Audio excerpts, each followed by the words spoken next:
میرے دوستوں کہتے ہیں کہ شطرنج کی گیم اور سیاست کی چال یہ آپس میں بڑی ہی ملتی ہیں۔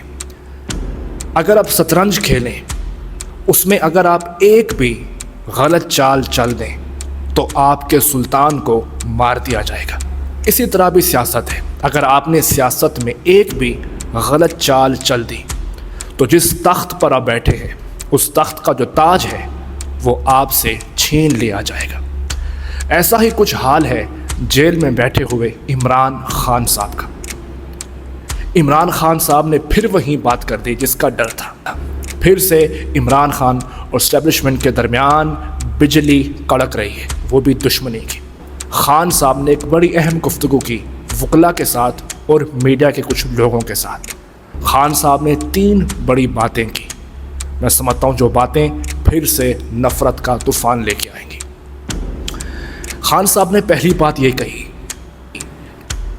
کہ مجھے یہ کہا گیا تھا کہ 2 سے 3 سال تم خاموشی سے سائیڈ پہ ہو جاؤ، اس حکومت کو چلنے دو، تو پھر آپ کے بارے میں کچھ سوچا جائے گا، آپ کو باہر لے آئیں گے۔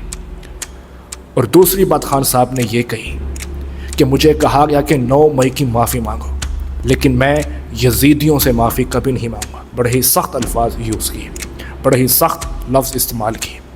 اور تیسرا کہا گیا کہ اگر 9 مئی کی جو ویڈیوز ہیں اگر وہ سامنے لائی جائیں تو پتہ چل جائے گا کہ مجرم کون ہے اور بے گناہ کون ہے، اور میں ان ظالم لوگوں کے سامنے 1 منٹ بھی نہیں جھک سکتا جنہوں نے ظلم کیا، ورکرز کو گرفتار کیا اور عورتوں کا تقدس پامال کیا۔ بڑے ہی سخت الفاظ استعمال کیے خان صاحب نے، اور آخر میں انہوں نے یہ کہا جو سب سے خطرناک بات ہے، خان صاحب نے کہا کہ میں پورے ملک سے اپیل کرتا ہوں کہ وہ احتجاج کے لیے تیار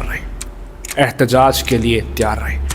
دیکھیں پھر سے وہی بات ہے کہ کیا خان صاحب لوگوں کو گھروں سے نکال پائیں گے اس دفعہ؟ کیونکہ اس وقت جو پاکستان کے حالات ہیں نا، پوری طرح جو سیاست ہے وہ چینج ہو چکی ہے، پوری طرح جو سیاست کا جو نظریہ ہے وہ بدل چکا ہے۔ آپ دیکھیں شہباز شریف صاحب اور ہمارے ایئر مارشل آرمی چیف صاحب اس وقت ایران کے دورے پر گئے ہیں اور وہاں پہ دورہ کیا ہے، اور اسرائیل کافی پریشان ہے، اور دوسری طرف ہندوستان کی بڑھتی ہوئی نفرت پاکستانی قوم کو ایک نئے رخ پر لے گئی ہے۔ اب سیاست کا انداز بدل چکا ہے، اب نیشنلزم آ چکا ہے۔ اب لوگ ملکوں کو دیکھ رہے ہیں، یہ دیکھ رہے ہیں کہ ہندوستان کیا کرے گا، ایران کیا کرے گا، اسرائیل کیا کرے گا، پاکستان کیا کرنے والا ہے۔ اب لوگوں کے ذہن یہ بن چکے ہیں، تو لوگ شفٹ ہو گئے ہیں نیشنلزم پر۔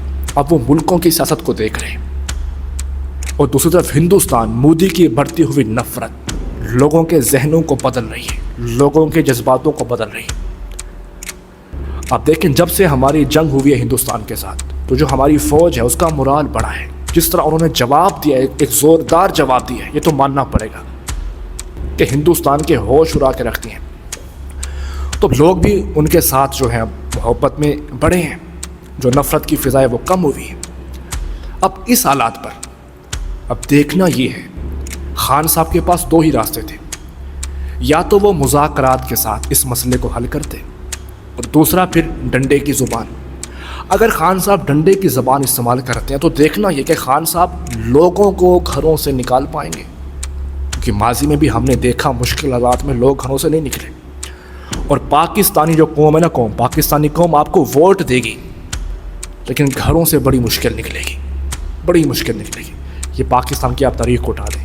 ہاں جب مذہبی لوگ نکلتے ہیں تو ان کے ساتھ نکلتی ہیں، مذہبی جماعتوں کے ساتھ نکلتے ہیں لوگ، تو یہ خان صاحب کے لیے بڑا چیلنج ہے۔ تو یہ 3 بیان میں تو سمجھتا ہوں کہ خان صاحب کے لیے بیان مشکل پیدا کر دیں گے، مزید مشکل کے پہاڑ کھڑے کر دیں گے۔ اور تیسری بات، خان صاحب کی اپنی ہی جماعت میں ایک منافقوں کا گروہ بڑھ چکا ہے۔ اب جس جماعت میں منافق ہونا تو وہ جماعت بڑی مشکل سے ٹکتی ہے۔ بڑے بڑے بادشاہوں کی سلطنت نہیں بچ سکی منافقوں کی وجہ سے، جماعت کا چیز۔ اب خان صاحب کو سوچ کے قدم اٹھانا ہوگا، ایک سانس بھی سوچ کے لینی ہوگی۔ اب وہ حالات نہیں رہے اٹھ کے فیصلہ کر دیے، حالات کس طرف جاتے ہیں، اب کیا ہوتا ہے۔ لیکن جو بھی ہو وطنی عزیز پاکستان کے لیے اچھا ہو۔ انشاءاللہ ملتے ہیں، بہت شکریہ۔